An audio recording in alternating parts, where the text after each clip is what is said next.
Est-ce que ça t'est déjà arrivé d'avoir un objectif énorme, un rêve que tu veux absolument réaliser, mais tu sais pas pourquoi, tu n'y arrives pas? J'ai coaché plus de 250 entrepreneurs, que ce soit des multimillionnaires ou des baby entrepreneurs en lancement. Et à chaque fois, ce qui m'a toujours étonnée, c'est pas tant leurs différences, mais tous les points qu'ils avaient en commun. Que tu fasses 500 € par mois ou des centaines de milliers, c'est toujours les mêmes blocages, les mêmes peurs qui t'empêchent de passer au niveau d'au-dessus. La seule différence, c'est l'échelle à laquelle ça se joue. Dans cette vidéo, je vais te partager les 5 problèmes les plus destructeurs que j'ai vus tuer des business qui auraient dû tellement bien fonctionner. Je suis convaincue que tu te reconnaîtras dans un de ces problèmes et que ça t'aidera sûrement à passer sur un plafond de verre que tu as, sur un blocage émotionnel qui t'empêche d'aller chercher ce qui compte vraiment pour toi. Crois-moi, après cette vidéo, tu sauras reconnaître les problèmes principaux et quelles sont les solutions que tu peux mettre en place dès aujourd'hui.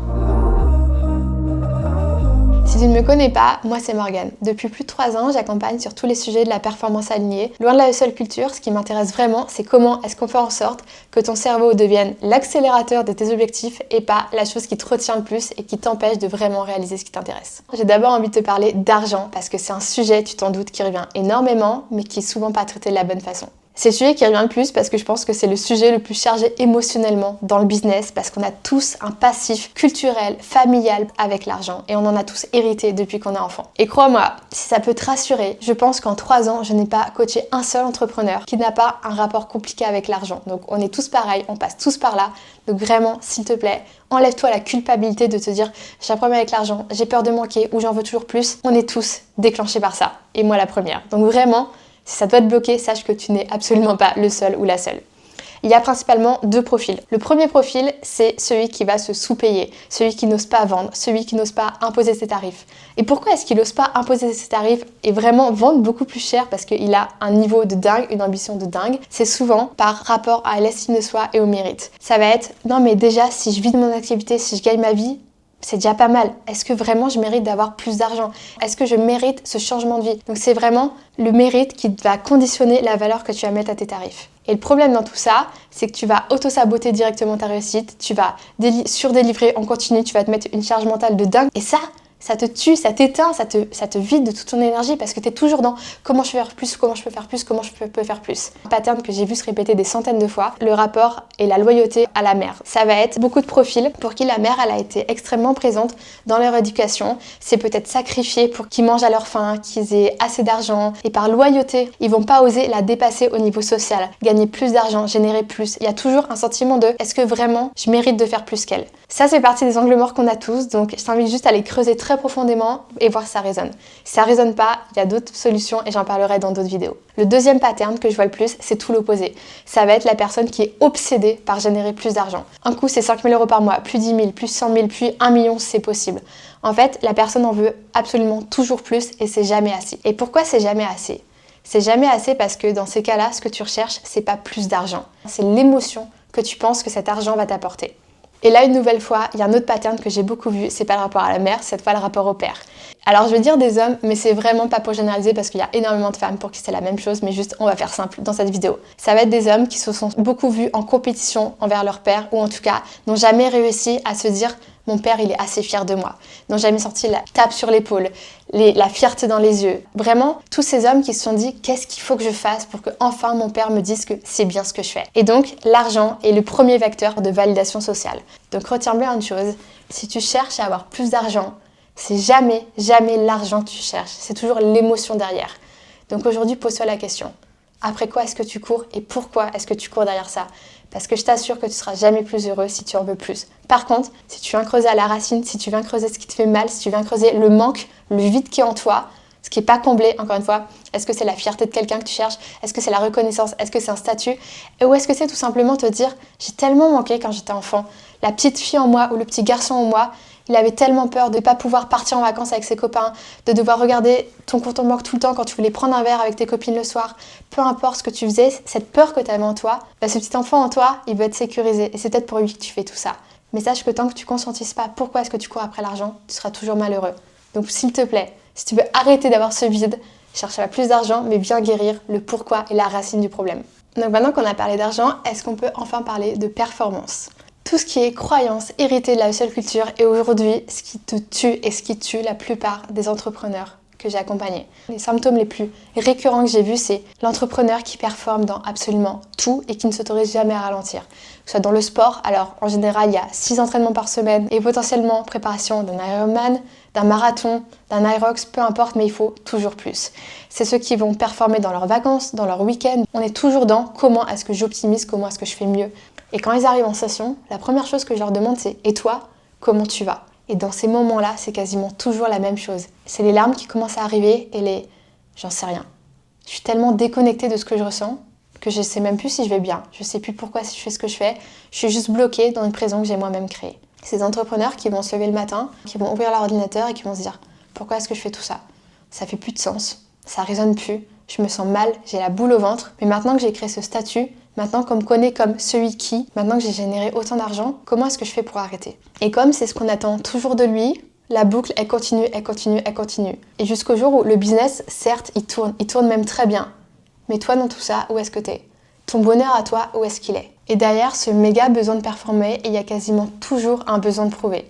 Un besoin de prouver à des parents, à une autorité, à un mentor, à un ex-compagnon. Il y a toujours un besoin de prouver, il y a toujours un besoin de revanche à prendre. Et encore une fois, on est tous pareils. Donc si tu ressens ça, ne te rajoute pas de la culpabilité. Sache juste que ce besoin de prouver, au bout d'un moment, il va t'éteindre. Il va t'éteindre physiquement, il va t'éteindre mentalement, mais surtout, il va aussi tuer ton business. Je vais donner quelques exemples que j'ai vus.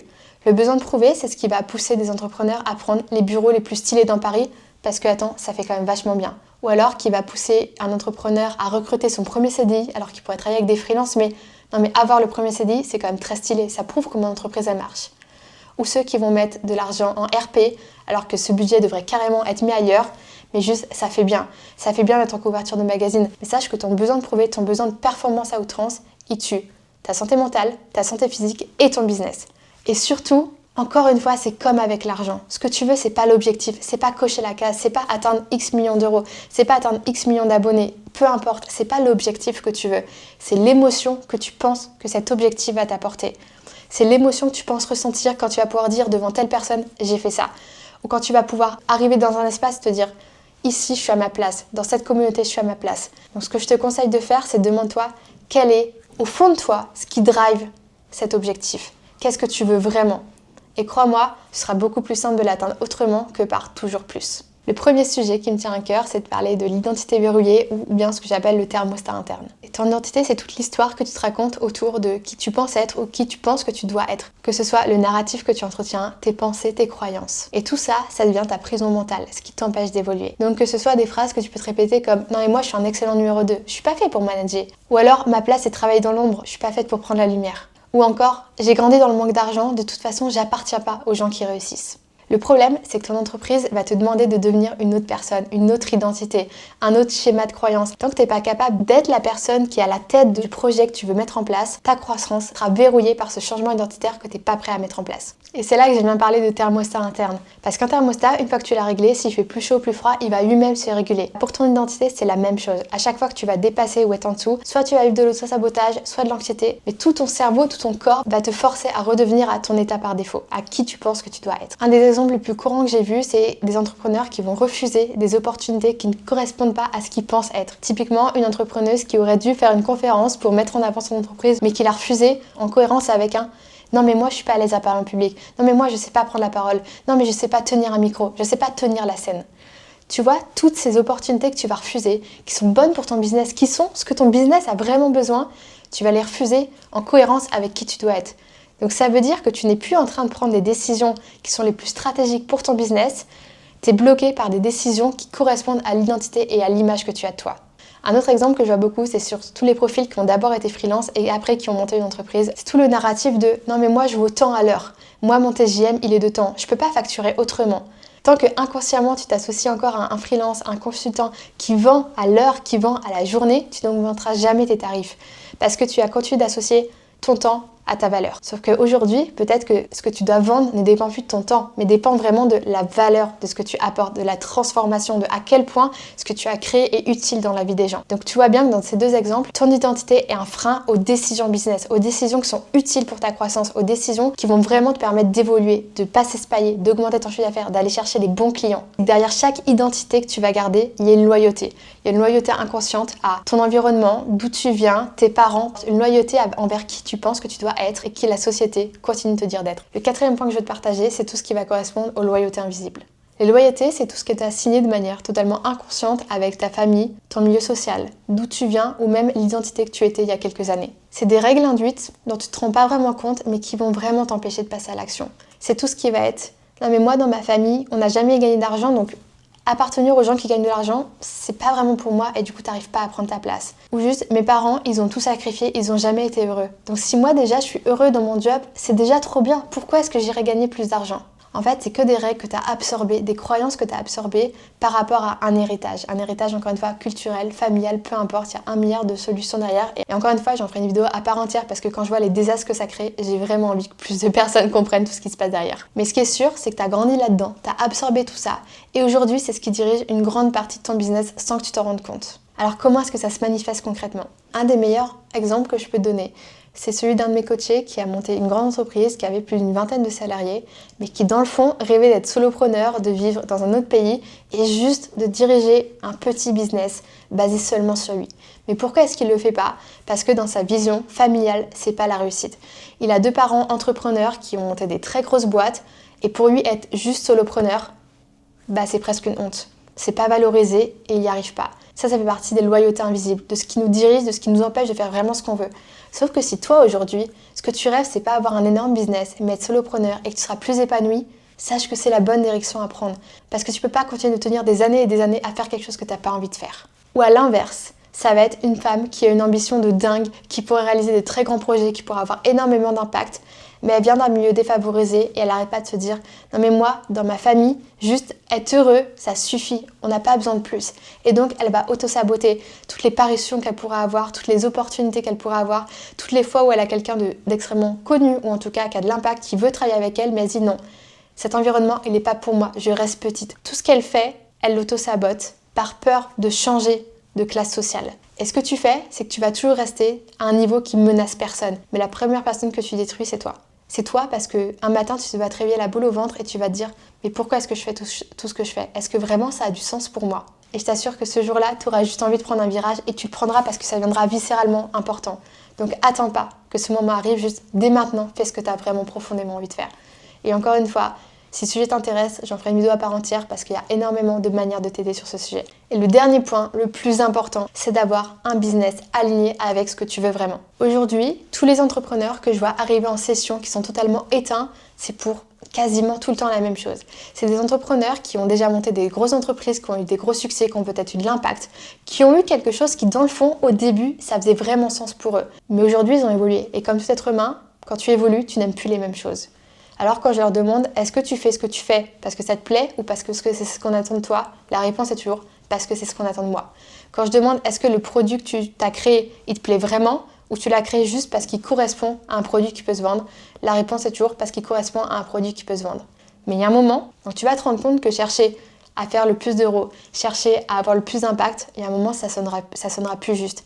Et quand ça sonne plus juste, tu sais plus pourquoi tu te lèves le matin. Et c'est à ce moment-là que ce sera le plus important de revenir à ton alignement, à qu'est-ce qui compte pour toi. Parce que j'ai vu des centaines d'entrepreneurs se retrouver à procrastiner dans leur propre activité, à être les plus malheureux dans une entreprise qu'ils ont eux-mêmes créée, encore une fois par incapacité à changer. C'est les moments où tu ouvres ton agenda le lundi et ton premier réflexe c'est de te dire quand est-ce que c'est le week-end, quand est-ce que je peux faire une pause. Et les symptômes les plus courants, c'est tout ce qui va être fatigue à répétition, même après 3 semaines de vacances, la mâchoire tout le temps serrée, l'irritabilité avec tes proches, des disputes qui explosent dans ta famille, dans ton couple, avec tes amis. Et surtout, c'est les réveils à 3h du matin où tu te demandes « mais pourquoi est-ce que je fais ce que je fais ?» Sauf que cette question, elle fait peur parce qu'elle remettrait tellement de choses en question. Et encore une fois, même moi, je suis passée par là et ça fait extrêmement peur de se confronter à pourquoi est-ce que je fais ce que je fais ? Est-ce que vraiment je suis dans la bonne direction ? Est-ce que ce chemin, il est vraiment pour moi ? Comme tu n'as pas envie de te connecter à ces questions, tu travailles encore plus. Tu te dis que la réponse, elle sera dans un nouveau lancement, un nouveau produit, aller toucher un nouveau client, aller grossir d'une manière ou d'une autre. Sauf que ça va combler la blessure pendant 1 mois, 1 an, 2 ans peut-être. Mais au fond, ton corps, tu ne peux pas lutter contre ce qui se dit. Et tu ne peux pas lutter contre est-ce que vraiment ça sonne juste pour toi et est-ce que tu es à ta place. Un business désaligné, c'est un business qui te vide au lieu de te nourrir. Et vraiment, crois-moi, l'alignement, c'est pas un luxe. Et je rêve d'un monde où les êtres humains comprennent tous que absolument aucun objectif, mais aucun objectif ne t'aidera à combler un vide qui est au fond de toi. Et souvent, l'alignement, ça veut pas dire détruire tout ce que tu as fait.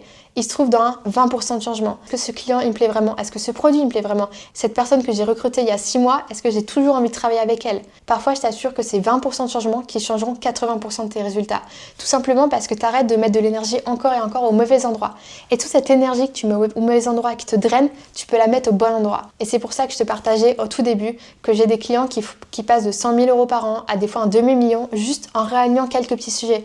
Pas parce que tout le business a été revu, parce que juste l'énergie, elle a changé. L'énergie, elle te donne envie d'en faire plus, mais plus au bon endroit, pas juste plus pour du plus. Parce que quand tu fais les choses dans un espace qui vraiment te nourrit, tu peux travailler plus fort, tu peux avoir une motivation qui ne s'essouffle pas. Tu as tout qui tourne dans la bonne direction.